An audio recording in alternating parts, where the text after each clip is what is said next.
ആദരവുകൾ നിറഞ്ഞ ഈ മഹത്തരമായ സദസ്സിൽ അടകായി ശോഭിക്കുന്ന സാദാത്തുക്കൾ, ഈ സദസ്സിൻ്റെ ധന്യതയാകുന്ന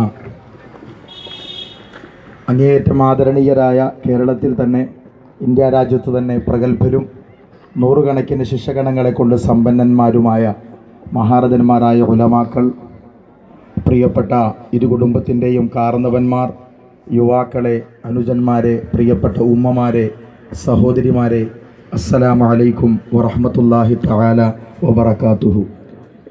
അല്ലാഹു റബ്ബുൽ ഇസ്സത്ത് നമ്മെ ഏവരെയും ഈ മഹത്തരമായ ചടങ്ങിൽ ഒരുമിച്ച് കൂട്ടിയതുപോലെ അള്ളാഹുവിൻ്റെ അനുഗ്രഹങ്ങളെ കൊണ്ട് നിറയ്ക്കപ്പെട്ട സ്വർഗ്ഗലോകത്തിലും ഒരുമിച്ച് കൂട്ടി അനുഗ്രഹിക്കുമാറാകട്ടെ. ഈ പരിശുദ്ധമായ മാസത്തിൽ ഭൂജാതനായ മുത്തുനബി മുഹമ്മദ് മുസ്തഫ സല്ലല്ലാഹു അലൈഹി വസല്ലമ തങ്ങളുടെ എല്ലാ ബറക്കാത്തുകളും എല്ലാ അനുഗ്രഹങ്ങളും അവിടുത്തെ ശഫാഅത്തുമുള്ള മഹത്തരമായൊരു മജ്ലിസായി നമ്മുടെ ഈ മജ്ലിസിനെ അല്ലാഹു തആല ഖബൂൽ ചെയ്യുമാറാകട്ടെ. പരിശുദ്ധമായ നിക്കാഹ് കർമ്മത്തിൽ പങ്കെടുക്കാനും സാക്ഷികളാകാനുമാണ് നാം എല്ലാവരും ഇവിടത്തിൽ ഒരുമിച്ച് കൂടിയിട്ടുള്ളത്. വിശുദ്ധ ഖുർആനിൽ അല്ലാഹു പറയുന്നു, വല്ലദീന യഖൂലൂന റബ്ബനാ ഹബ് ലനാ മിൻ അസ്വാജിനാ വദുർരിയാതിനാ ഖുർറത അയ്യുനിൻ വജഅൽനാ ലിൽ മുത്തഖീന ഇമാമ. സത്യവിശ്വാസികൾ ഒരു വിഭാഗം ആളുകളാണ്. അവരവരുടെ നിരന്തരമായ പ്രാർത്ഥനകളിൽ അള്ളാഹുവിൻ്റെ സുകർമ്മികളായ അടിമകൾ പറഞ്ഞുകൊണ്ടിരിക്കുന്നു, റബ്ബേ, ഞങ്ങൾക്ക് ഞങ്ങളുടെ ഇണകളിൽ നിന്നും ഞങ്ങളുടെ സന്തത പരമ്പരകളിൽ നിന്നും റഹ്മാനെ ഞങ്ങളുടെ കണ്ണുകൾക്ക് നീ കുളിർമ നൽകണമേ. അഥവാ ലോകത്ത് സത്യവിശ്വാസികളുടെ സമൂഹത്തിൻ്റെ ഏറ്റവും മഹത്തരമായൊരു ചര്യയായി പരിശുദ്ധമായ നിക്കാഹിനെ വിശുദ്ധ ഖുർആൻ പരിചയപ്പെടുത്തുകയാണ്. ഖുർആനിൽ അള്ളാഹു പറയുന്നു, വലഖദ് അർസൽനാ റുസുലൻ മിൻ ഖബ്ലിക വജഅൽനാ ലഹും അസ്വാജൻ വദുർരിയ. എൻ്റെ ജലാലത്തിനെ തന്നെ സത്യം, നിശ്ചയമായും നാം, ഓ പ്രവാചകരെ, അങ്ങേക്കു മുമ്പ് ഒരുപാട് അംബിയാ മുർസലുകളെ ലോകത്ത് യാത്രയാക്കിയിട്ടുണ്ട്. ആ മുർസലുകൾക്കെല്ലാം നാം ഇണകളെയും സന്തത പരമ്പരകളെയും നൽകിയിട്ടുണ്ടെന്ന് വിശുദ്ധ ഖുർആനിൽ പരാമൃഷ്ടരായ എല്ലാ അംബിയാക്കന്മാരും കുടുംബജീവിതത്തിൽ ഏർപ്പെട്ടവരായിരുന്നു. മഹാന്മാരായ സ്വാലിഹീങ്ങളുടെ ജീവിതത്തിൻ്റെ മഹത്തരമായ സുന്നത്ത് കുടുംബജീവിതമായിരുന്നു. വിവാഹേതര ബ്രഹ്മചര്യത്തെ വിശുദ്ധമായ ദീനുൽ ഇസ്ലാം ഒരിക്കലും പ്രോത്സാഹിപ്പിച്ചിട്ടില്ല. അതുകൊണ്ട് നിബിധങ്ങൾ പഠിപ്പിച്ചു, അന്നിക്കാഹു സുന്നത്തി, കുടുംബജീവിതമാണ് എൻ്റെ ചര്യ. ഫമൻ റഗിബ അൻ സുന്നത്തി, ആരെങ്കിലും എൻ്റെ ചര്യയെ തൊട്ട് പുറംതിരിഞ്ഞു നിൽക്കുന്നുവെങ്കിൽ ഫഖദ് റഗിബ അന്നി, അവൻ എന്നെ തന്നെ അവഗണിച്ചവനായി എന്ന് സയ്യിദുനാ മുഹമ്മദുർ റസൂലുള്ളാഹി സ്വല്ലല്ലാഹു അലൈഹി വസല്ലം.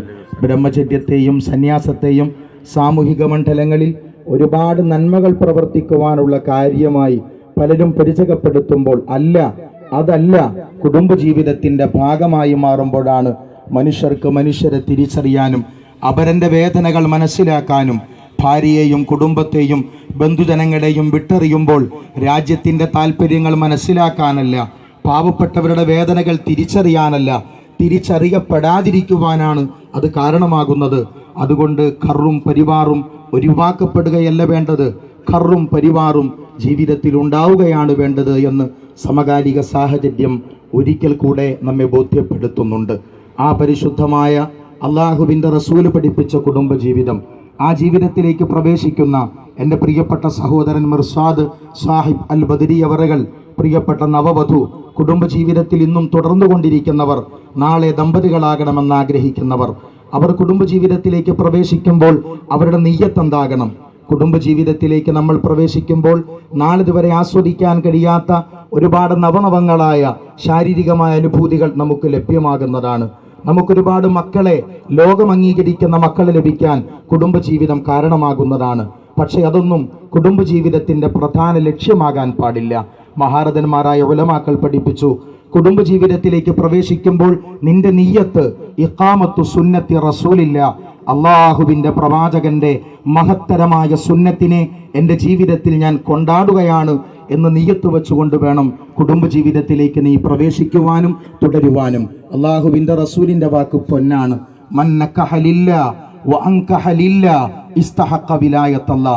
ഏതെങ്കിലും ഒരു പുതിയാപ്പിള, ഒരു പുതിപ്പെണ്ണ് പടച്ചവന്റെ തൃപ്തിക്ക് വേണ്ടി കുടുംബജീവിതത്തിലേക്ക് പ്രവേശിച്ചാൽ, ഏതെങ്കിലും ഒരു പിതാവ്, ഒരു സഹോദരൻ, ഒരു വല്യപ്പ തൻ്റെ വലിയത്തിനെ അള്ളാഹുവിൻ്റെ തൃപ്തിക്ക് വേണ്ടി നിക്കാഹ് ബന്ധം ഏർപ്പാടാക്കി കൊടുത്താൽ ആ ഒരൊറ്റ പ്രവർത്തനം നിഷ്കളങ്കമായ മാനസത്തോടെ പ്രവർത്തിക്കുവാൻ സാധിച്ചാൽ അതുതന്നെ അള്ളാഹുവിൻ്റെ ഏറ്റവും മഹത്വമായ വിലായത്ത് സിദ്ധമാകാൻ കാരണമായി തീരുമെന്ന് ലോകത്തിൻ്റെ മുത്ത് മുഹമ്മദ് നബി സല്ലല്ലാഹു അലൈഹി വസല്ലം നമ്മെ പഠിപ്പിക്കുകയാണ്. ഞാൻ എൻ്റെ വാക്കുകൾ ദീർഘിപ്പിക്കുന്നില്ല. കുടുംബജീവിതത്തിൽ ഏറ്റവും പ്രധാനമായത് മതപരമായ ബോധമാണ്. പരസ്പരം സ്നേഹിക്കുവാനുള്ള മനസ്സാണ്. പരസ്പരം കുറവുകൾ മറച്ചു പിടിക്കുവാനുള്ള വിശാല മനസ്കതയാണ്. അതിനോടൊപ്പം ഏറ്റവും പ്രധാനമായി എനിക്ക് ഓർമ്മപ്പെടുത്തുവാനുള്ളത് അങ്ങേയറ്റത്തെ വിട്ടുവീഴ്ച മനോഭാവമാണ്. ഭാര്യ ഭർത്താവിനോടും ഭർത്താവ് ഭാര്യയോടും പൊറുക്കുവാനും അങ്ങേയറ്റം വിട്ടുവീഴ്ച ചെയ്യുവാനും തയ്യാറാകണം. എൻ്റെ ജീവിതത്തിൻ്റെ മുഴുവൻ താല്പര്യങ്ങളും പൂർത്തീകരിക്കുന്നവനാകണം എൻ്റെ ഭാര്യ എന്ന് ഞാൻ ചിന്തിക്കുന്നുണ്ടെങ്കിൽ ഈ മജ്‌ലിസിലെ ഏറ്റവും വലിയ മരമണ്ടൻ ഞാനാണ്. ഏതെങ്കിലും ഒരു പെൺകുട്ടി എൻ്റെ ജീവിതത്തിൻ്റെ മുഴുവൻ മോഹങ്ങളും എൻ്റെ ഭർത്താവിലൂടെ പൂവണിയണം എന്ന് കാംക്ഷിക്കുന്നുണ്ടെങ്കിൽ ഈ മജ്‌ലിസിലെ ഏറ്റവും പൊട്ടിപ്പെണ്ണ് അവളാണ്. അള്ളാഹുവിൻ്റെ പ്രവാചകന്റെ പരിസരത്ത് കടന്നുപോയ പ്രവാചകന്റെ പത്നി അള്ളാഹുവിന്റെ റസൂലിന്റെ മാർവിടത്തിൽ ആഞ്ഞു പ്രഹരിച്ചു, വലിച്ചു തല്ലി. എൻ്റെ പ്രിയപ്പെട്ട ഭർത്താക്കന്മാരെ, നിങ്ങളുടെ ഭാര്യമാർ തല്ലിയിട്ടുണ്ടോ? ഇല്ലെങ്കിൽ ഇന്ന് വീട്ടിലേക്ക് തിരിച്ചു ചെല്ലുമ്പോൾ ഒരു തല്ല് നിങ്ങൾ വാങ്ങിക്കണമെന്നാണ് എൻ്റെ അഭിപ്രായം. അള്ളാഹുവിൻ്റെ റസൂലിനെ തല്ലുന്നത് കണ്ടപ്പോൾ ആ ഭാര്യാമാതാവ് നബി തങ്ങളോട് ചോദിച്ചു, നീ എന്താണ് ചെയ്യുന്നത്? അള്ളാഹുവിൻ്റെ റസൂലിനെ പ്രഹരിക്കുകയോ? അള്ളാഹുവിൻ്റെ റസൂലിൻ്റെ മറുപടി കർണപുടങ്ങളെ കൊണ്ടല്ല, മനസ്സുകളെ കൊണ്ട് നമ്മൾ കേൾക്കണം. നബി തങ്ങൾ പറഞ്ഞു, വിടൂ അവളെ, അവളോട് ചോദിക്കണ്ട. എൻ്റെ ഭാര്യമാർക്ക് എന്നോട് അതിനേക്കാളേറെ പ്രവർത്തിക്കുവാൻ ഞാൻ അനുവാദം നൽകിയിട്ടുണ്ട് എന്ന് സയ്യിദുനാ വഹബീബുനാ മുഹമ്മദുർ റസൂലുള്ളാഹി സ്വല്ലല്ലാഹു അലൈഹി വസല്ലമ തങ്ങളുടെ പൊന്നായ വാക്കാണ്.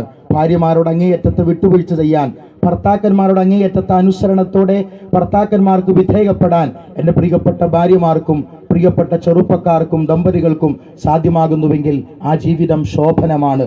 സ്വന്തം ഭാര്യയുടെ മൂർധാവിൽ ചുംബിച്ചുകൊണ്ട്, പെണ്ണെ നിന്നെ ഞാൻ ഒരുപാട് സ്നേഹിക്കുന്നു എന്നാര് പറയുന്നുവോ അവനാണ് യഥാർത്ഥ ഭർത്താവ്. ഭാര്യയെ കീഴ്പ്പെടുത്തേണ്ടത് സ്നേഹത്തെ കൊണ്ടാണ്, സ്നേഹത്തെ കൊണ്ട് മാത്രമാണെന്ന് പഠിപ്പിച്ച ജഗദ്ഗുരുവാണ് ഈ വിശുദ്ധമായ റബീഉൽ അവ്വലിൽ പിറന്നത്. അതുപോലെ പരസ്പരം സ്നേഹിക്കുവാനും ന്യൂനതകൾ വസ്ത്രത്തെ പോലെ മറച്ചു പിടിക്കുവാനും വസ്ത്രം ശരീരത്തിലേക്ക് പുണർന്നു കിടക്കുന്നത് പോലെ സ്നേഹത്തെ കൊണ്ട് പുണരാനും വസ്ത്രം കഴുകിയെടുത്ത് വീണ്ടും വീണ്ടും അഴുക്കുകൾ മാറ്റി ശുദ്ധീകരിച്ച് ഉപയോഗിക്കുന്നത് പോലെ വിട്ടുവീഴ്ചയോടെ വീണ്ടും ഉപയോഗിക്കുവാനും ഖുർആൻ പഠിപ്പിച്ച വചനമാണ്. ഹുന്ന ലിബാസുൽ ലക്കും വ അന്തും ലിബാസുൽ ലഹുന്ന. നിങ്ങൾ ആ സ്ത്രീകൾക്കും ആ സ്ത്രീകൾ നിങ്ങൾക്കുമുള്ള വസ്ത്രമാണെന്ന് വിശുദ്ധ ഖുർആൻ ഈ വിശുദ്ധമായ സൂക്തം ഓർമ്മപ്പെടുത്തി ദാമ്പത്യ ജീവിതത്തിലേക്ക് പ്രവേശിക്കുന്ന എൻ്റെ പ്രിയപ്പെട്ട മിർഷാദ് ബദരി അവറുകൾക്ക്, എൻ്റെ പ്രിയപ്പെട്ട സഹോദരിക്ക് എല്ലാ അഭ്യുദയങ്ങളും പ്രാർത്ഥനകളും നേർന്നുകൊണ്ട് ബഹുമാനപ്പെട്ട ഈ മജ്‌ലിസിൽ ഒരുമിച്ച് കൂടിയ എല്ലാ സാദാത്തുക്കളെയും ഉലമാക്കളെയും ബഹുമാനപ്പെട്ട ജാമിയ ബദരിയ അറബിക് കോളേജിൻ്റെ പൂർവ്വ വിദ്യാർത്ഥികളെയും സാഹിത്യ സമാജത്തെയും ഇരു കുടുംബത്തിൻ്റെയും കാരണവന്മാരെയും ഞങ്ങളുടെ ക്ഷണം സ്വീകരിച്ച് ഈ മഹത്തരമായ മജ്‌ലിസ് ധന്യമാക്കാൻ എത്തിച്ചേർന്നിട്ടുള്ള ഇതര മത സഹോദരന്മാർക്കും സഹോദരിമാരെയും ഒക്കെ പ്രതിനിധീകരിച്ചുകൊണ്ട് എല്ലാവരെയും മഹത്തരമായി സദസ്സിലേക്ക് ഒരിക്കൽ കൂടെ ക്ഷണിച്ചുകൊണ്ടും അഭിവാദ്യം ചെയ്തുകൊണ്ടും ഈ കൊച്ചുവാക്കുകൾ ഉപസംഹരിക്കുകയാണ്. നിഴലും വെളിച്ചവും മാറി മാറി നിഴലിക്കും ജീവിത ദർപ്പണത്തിൽ ഒരു സത്യം മാത്രം നിറഞ്ഞു നിൽപ്പൂ, പരമാർത്ഥ സ്നേഹത്തിന് മന്ദഹാസം. അല്ലാഹു ഖബൂൽ ചെയ്യുമാറാകട്ടെ. വാഖിറു ദഅവതി അൽഹംദുലില്ലാഹി റബ്ബിൽ ആലമീൻ. അസ്സലാമു അലൈക്കും വറഹ്മത്തുള്ളാഹി തആല വബറകാതുഹു.